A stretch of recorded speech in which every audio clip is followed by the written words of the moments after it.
동생님 안녕하세요. 안녕하세요. 오랜만입니다. 오랜만이에요. 제가 내일 실기시험 보러 가는데 뭐 좀 여쭤보려고요. 그럼요. 그 실기시험 연습란은 어떻게 작성해야 되는 거예요? 연습란은 이제 시험지 딱 보시면은 매 페이지 맨 하단에 있을 거예요. 그 연습란은 아무런 표기를 해도 채점에 아무런 영향을 주지 않습니다. 그렇기 때문에 자유롭게 쓰시면 돼요. 저는 계산식이 좀 복잡한 거 있잖아요. 그런 거를 연습란에다가 이제 연필이라든지 지우개로 좀 이렇게 정리를 해보고 위에다 이제 볼펜으로 옮기시는 것을 권장드립니다.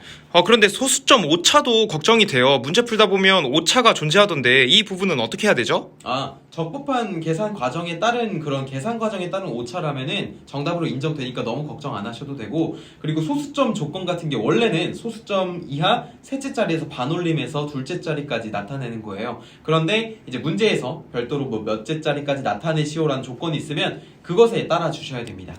그러면 표준 용량 같은 경우는 어떻게 해야 되는 거예요? 표준 용량 같은 경우는 뭐 선정하시오라는 문구라든지 아니면 전격표가 주어져 있다면 그것으로 반드시 표준 용량으로 답해 주셔야 되고, 만약에 그런 문구가 없거나 언급이 없거나 표가 주어지지 않았으면은 계산값 또는 표준값 둘 다 맞다고 생각이 됩니다. 그러면 제가 시퀀스 그림을 그릴 때 어떤 곳에는 A 접점 표기를 하고 B 접점 표기를 하던데 그 A 접점 표기, B 접점 표기를 시퀀스 회로 내에서 해야 되나요? 그 시퀀스 기호만 잘 작성해 주시면 돼요. 예를 들어서 MC-A 접점 같은 경우는 A 접점 기호 그리고 MC-A를 쓰든지 아니면 MC만 쓰든지 상관없습니다. 근데 실지수는 전격값을 선정해야 돼요? 계산값을 그대로 써도 돼요? 그게 사실 말이 많은데요. 전격값만 된다 아니면 전격값 계산값 둘 다 된다 라는 말이 있는데, 사실 그냥 제일 안전한 방법은 그냥 전격 쓰세요.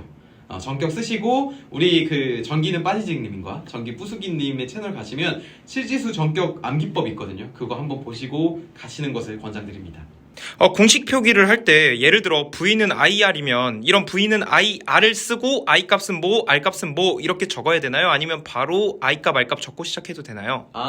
그 V는 IR 같은 경우에 문자는 굳이 쓰지 않으셔도 돼요. 이게 식을 보면은 이 식을 잘 이해하고 있는지를 보시기 때문에 감독관분들이, 채점관분들이, 그렇기 때문에 여러분이 너무 걱정 마시고 그냥 아시는 공식에다 숫자 대입해서 그대로 쓰셔도 됩니다. 그런데 단답이 가끔 너무 길어서 답안 작성할 때 좀 어려운데 전부 다 적어야 되나요? 가급적 저는 다 적는 것을 권장드려요. 우리 조금이라도 정확하게 적어야 점수를 잘 받을 수 있잖아요. 그러니까 핵심 키워드를 꼭 들어가게끔 정확하게 적어주시는 것을 권장드립니다. 또 궁금한 게 있는데 그 역률 계산용 콘덴서 할 때 그거 벡터도를 그려서, 그러니까 그림 그려서 답안을 작성해도 되는 건가요? 그럼요. 그 풀이 과정을 완전하게 이해하고 있다면 그림으로 우리가 전력용 콘덴서 용량을 계산해도 큰 무리 없습니다. 단위를 쓰라고 하는데 계산 과정과 답란에 모두 단위를 써야 되나요? 계산 과정과 답란에 저는 단위를 쓰는 것을 권장드려요. 이게 계산 과정에 단위를 생략해도 되고 이제 답안에만 쓰면 되긴 하는데 저는 이제 헷갈릴 수가 있어서, 그리고 문제에서 요구하고 있는 단위를 무조건 맞춰주셔야 됩니다. 그래서 만약에 볼트 암페어면 볼트 암페어, 킬로볼트 암페어면 킬로볼트 암페어라고 혼동되지 않도록 저는 계산 과정에도 적고 답안에도 적는 것을 권장드립니다. 그러면 계산식에는 굳이 무조건 적어야 되는 건 아니지만 답란에는 반드시 적어야 된다는 말씀이시죠? 네, 답란에 단위 생략하시면 안 됩니다. 무조건 적어주셔야 돼요. 저 그러면 시험 잘 보고 오겠습니다. 네, 한 가지만 더 말씀드려도 될까요? 네.